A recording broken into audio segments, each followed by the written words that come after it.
बहुत समय पहले की बात है, जब भगवान श्री कृष्ण अपनी बाल लीलाओं से ब्रज को आनंदित कर रहे थे।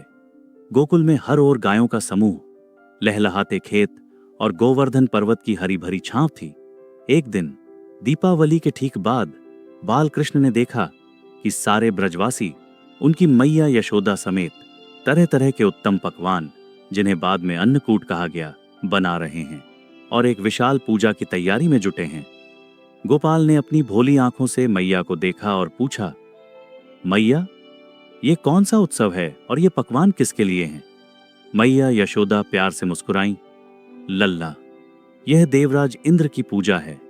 उनकी कृपा से ही वर्षा होती है, जिससे खेतों में अन्न उगता है और हमारी प्यारी गायों को चारा मिलता है।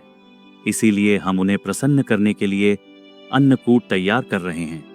माखन चोर कृष्ण ने माथे पर बल डाला और बोले, इंद्र, मैया, वो तो कभी दर्शन भी नहीं देते और सुना है अगर पूजा न हो तो क्रोधित भी होते हैं।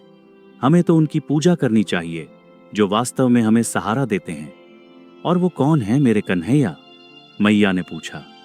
कृष्ण ने तुरंत गोवर्धन पर्वत की ओर इशारा किया। मैया, हमारी गायें कहाँ चरती हैं? गोवर्धन पर्वत पर।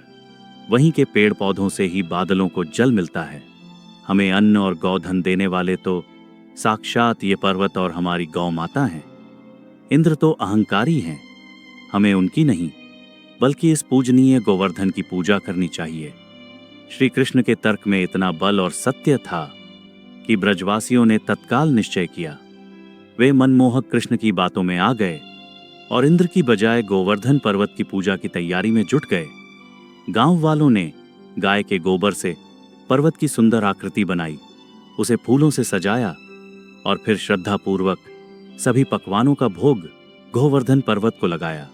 स्वर्ग में बैठे देवराज इंद्र ने जब देखा कि ब्रज में उनकी पूजा नहीं हो रही है और उनका भोग एक पर्वत को लगाया जा रहा है, तो उनका अभिमान भद्दे छक उठा। ये साधारण ग्वाले एक नन्हे बालक के कहने पर मेरी शक्ति को चुनौती दे रहे हैं। इंद्र क्रोध में जल उठे और उन्होंने मेघों के स्वामी सांवर्तक को आदेश दिया कि ब्रज पर प्रलयकारी वर्षा करो। देखते ही देखते गोकुल पर काले घने बादल छा गए और मूसलाधार बारिश शुरू हो गई। आसमान से पानी नहीं, मानो तलवारों की धार बरस रही थी। ब्रजवासी घबराकर कांपने लगे। चारों ओर हाहाकार मच गया। घबराए ब्रजवासी कृष्ण को कोसने लगे। यह सब इस गोपाल की बात मानने का नतीजा है, अब क्या होगा? तब बाल कृष्ण मुस्कुराए। उन्होंने